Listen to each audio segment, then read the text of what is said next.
Dalam video kali ini kembali saya akan menjawab pertanyaan beberapa subscriber ya. Ada 3-4 orang gitu menanyakan hal yang sama. Sebetulnya ini rangkaiannya cukup simpel ya, tapi kalau kalau nggak tahu ya susah juga gitu ya meskipun simpel. Kemudian mau nebak-nebak nanti takut salah ya. Jadi seperti apa, ayolah langsung aja kita lihat ya. Nah, rangkaian yang kita akan bahas adalah rangkaian sederhana seperti ini. Saya terangkan dulu, jangan bingung duluan. Oke, di sini saya menggambarkan ada dua sumber air. Yang sebelah sana itu sumber air dari sumur dilanjutkan dengan pompa. Yang sebelah kanan sumber air dari PDAM. Tuh. Jadi teman kita ini punya dua sumber ini dan ingin menggabungkannya gitu. Nah, ayo kita pelajari dulu ya, satu persatu biar nggak bingung. Anggap sekarang awalnya belum ada pompa dan sumur misalkan. Maka kawan kita ini kalau misalkan dia mau pakai buka air untuk di kamar mandi, dapur, segala macam, maka dia akan mengandalkan air dari PDAM. Nah, rangkaiannya selalu seperti ini ya kalau dari PDAM. Ada stop kran dulu di depan, kemudian ada meteran air, kemudian ini nggak ada, ini kita bahas nanti ya. Kemudian ya udah pipa langsung ke kamar mandi, dapur dan lain sebagainya. Seperti itu aja. Nah, kemudian ternyata teman kita ini mengalami apa? PDAM ini kadang tekanannya lemah atau bahkan mati, air nggak keluar sama sekali.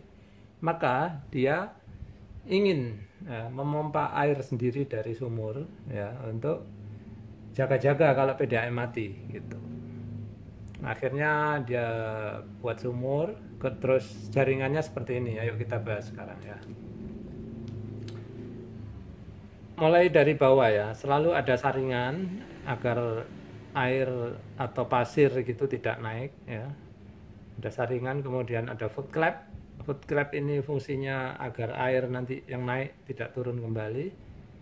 Oke, terus lanjut ke pipa hisap. Pipa hisap masuk ke sini.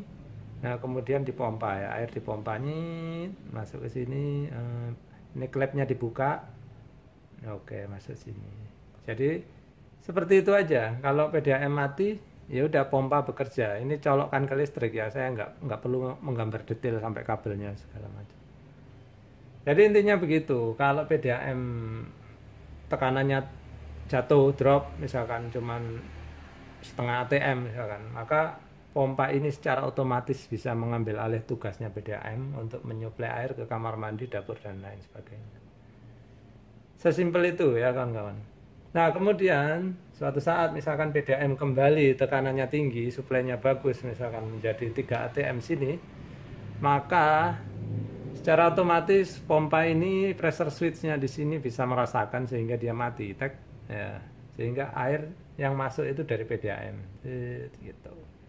Jadi intinya dua sumber air ini selalu beroperasi bergantian. Mana yang tekanannya lebih tinggi, itulah yang akan menyuplai ke pemakaian.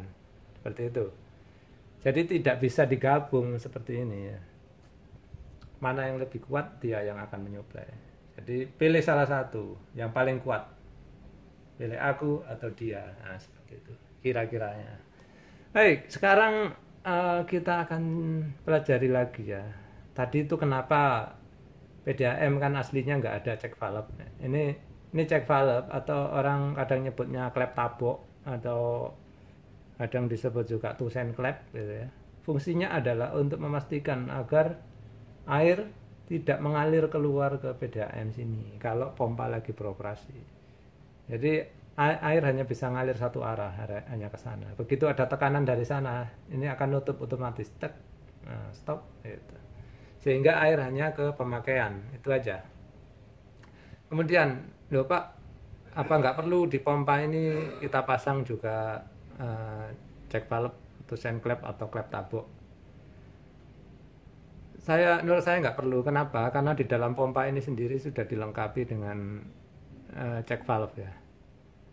Saya udah berkali-kali beli pompa selalu ada check valve-nya di dalam. Nah, nggak tahu kalau kawan-kawan mungkin pernah beli yang nggak ada check valve-nya ya silakan ditambahin sendiri ya. Biasanya sih ada semua pompa itu. Dari tahun dari saya entah tahun berapa, 90-an sampai sekarang itu selalu ada. Mana tahu nggak ada gitu ya, silakan ditambahin. Oke, ini tadi ya fungsinya ya, kenapa saya tambahkan itu. Terus ini kali ini saya gambar memang agak detail ya. Di sini juga ada stop keran. Jadi fungsinya apa? Misalkan nih suatu saat sumur di sini mungkin lagi keruh airnya, jadi kita nggak ingin pakai air sumur, maka ya udah tinggal tutup aja, Duk, gitu ya, ditutup stop kerannya, sehingga air tidak akan mengalir ke sini. Meskipun PDAM lagi lemah, ya udah lemah-lemah yang penting keluar air misalkan, daripada kuat tapi keruh, nah gitu.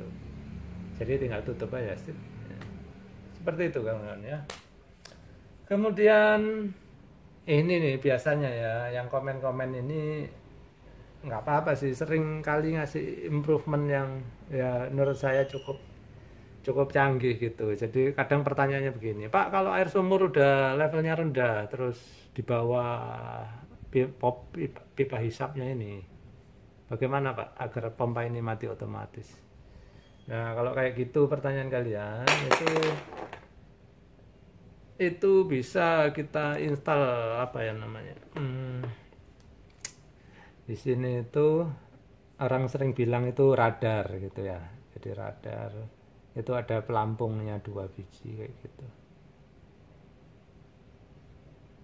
Nah nanti di sini ini ada kontaknya ya, normally open, normally close. Nanti kalian hubungkan di seri dengan pressure switch di sini.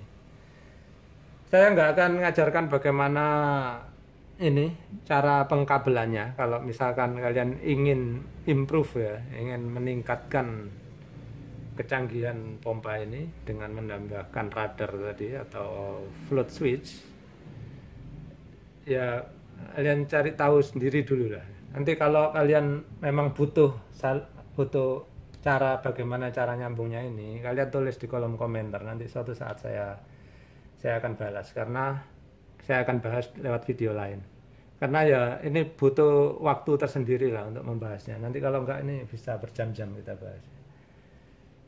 Baik, kemudian nah untuk dalam hal untuk melayani atau melakukan instalasi seperti ini ya,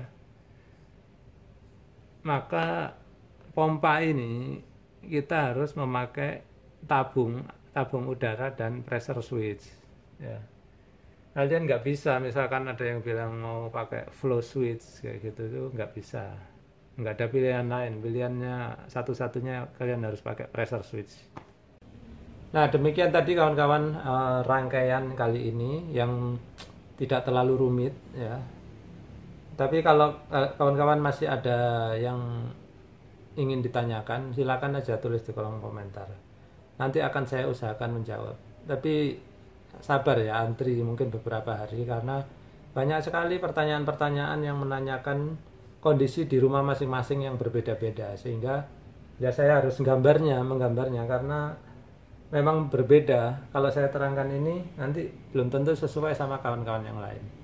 Tapi mudah-mudahan dengan perbendaharaan ini ya, instalasi-instalasi ini, kawan-kawan punya wawasan yang lebih luas, sehingga nanti suatu saat ya mungkin punya rumah kedua, rumah ketiga, nah bisa menjadi inspirasi. Sekian dulu. Kalau ada komentar tentang saran-saran dan perbaikan, kawan-kawan silakan tulis di kolom komentar. Nanti saya akan update di komentar saya yang paling atas, saya pin nanti biar semua orang tahu kalau ada update ya. Terima kasih sekali lagi sudah menyaksikan.